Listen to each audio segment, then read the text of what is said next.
Have you ever wondered why certain flowers seem to thrive no matter how hot or dry the summer becomes? Long before garden centres, irrigation systems and weather forecasts, our ancestors had to depend on plants that could survive naturally. Every flower they chose had to earn its place. Welcome to the Bear in the Garden channel. Today we're exploring the fascinating history, folklore and practical wisdom behind drought-tolerant plants and discovering why many of these centuries-old favourites are just as valuable in today's gardens. For much of history, drought wasn't simply inconvenient. It could threaten food supplies, livestock and entire communities. Gardeners couldn't simply turn on a tap. Water had to be carried by hand from wells, collected in barrels, or saved from precious rainfall. Every drop mattered. That meant choosing plants that could cope with difficult conditions. Many of those same plants are still popular today, not because they're fashionable, but because they have quietly proven themselves for hundreds of years. Let's begin with one of the most recognisable, lavender. Native to sunny Mediterranean, lavender evolved in dry rocky soils where rainfall could be scarce for months. Its narrow silver grey leaves are coated with tiny hairs and aromatic oils, which help reduce the moisture loss. Medieval monasteries grew lavender for medicine, fragrance and household use, while folklore suggested it brought calm, purity and protection to the home. Even today, lavender remains one of the finest plants for bees, butterflies and drought-prone borders. Next comes houseleek, also known by its botanical name semper vivum, meaning always living. Its fleshy leaves act like tiny water tanks, storing moisture for long dry spells. Across Britain and Europe, people planted houseleeks on rooftops, believing they protected homes from lightning, storms and even fire.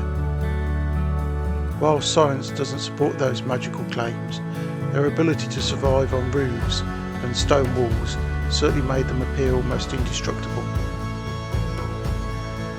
Yarrow was another trusted companion.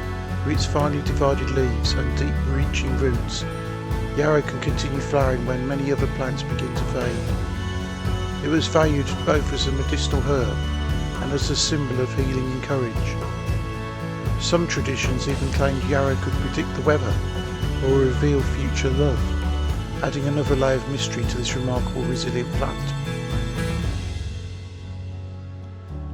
Then there are the familiar culinary herbs, sage, thyme and rosemary. These Mediterranean natives naturally evolved where summers are hot and rainfall is limited. Thick leaves, aromatic oils and compact growth help them conserve moisture. Medieval gardeners treasured them not only for cooking but for medicine and symbolism. Sage represented wisdom, rosemary was linked with remembrance and loyalty, while thyme was believed to inspire courage. Verbena has an equally rich story. In ancient Rome it was regarded as a sacred plant, while later folklore associated with blessings and protection and good fortune. Today gardeners appreciate for something more practical, long-lasting flowers that attract pollinators while coping well with the dry conditions once they're established. And finally we come to sedums, now often known as stone crops. These remarkable succulents store water inside their fleshy leaves, allowing them to flourish where other plants struggle. Their late season flowers provide an important source of nectar for bees and butterflies, just when many other blooms are fading, proving that drought tolerant doesn't have to mean wildlife is less.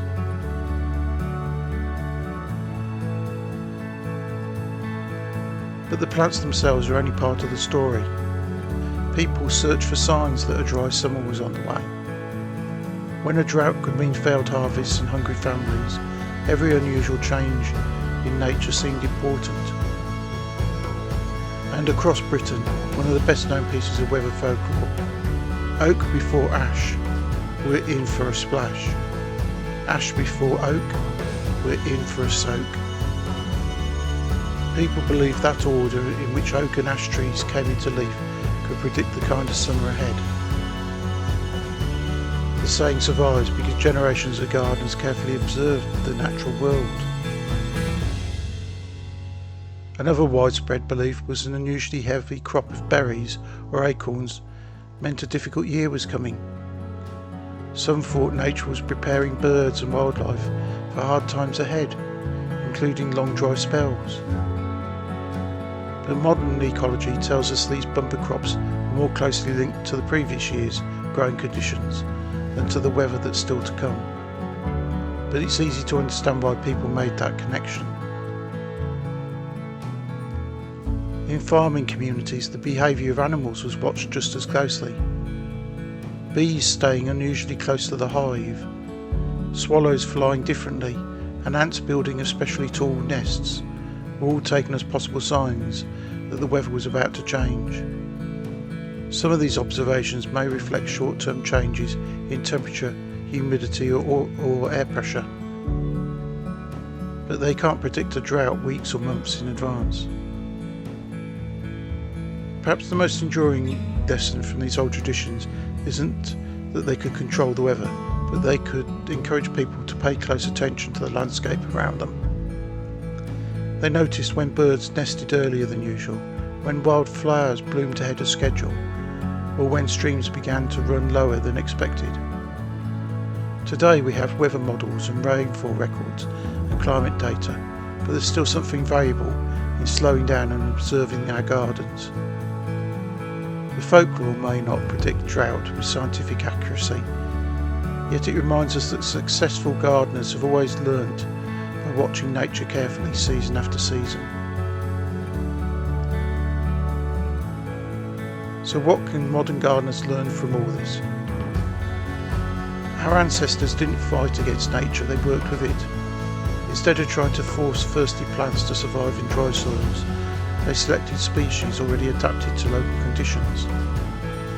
They improved the soil with organic matter, mulched to retain moisture, and collected rainfall wherever possible, and accepted that some plants were simply best suited to hot summers than others. Today, with warmer, drier summers becoming more common across parts of the UK, those lessons feel more relevant than ever. Choosing resilient plants can reduce watering, support pollinators and create gardens that remain colourful even during prolonged dry spells. Of course, not every piece of folklore was rooted in fact. Lavender won't magically protect your home and houseleeks won't stop lightning. But behind many of these old beliefs lies generations of careful observations. These were the plants that survived when others failed, becoming symbols of hope because people witnessed their remarkable resilience year after year. And perhaps that's why these traditional favourites have never truly gone out of fashion. They connect us not only with nature but also with countless generations of gardeners who observed, experimented and passed on their knowledge through the stories as well as their experience. Which drought-tolerant plant performs best in your garden? Have you heard any old sayings or family traditions about predicting the weather? We'd love to hear your stories in the comments below. If you enjoyed this journey into the history and folklore of the garden, please give the video a like, subscribe to the Bear in the Garden channel and join us for more stories where gardening, nature and history bloom together. Until next time, thank you for watching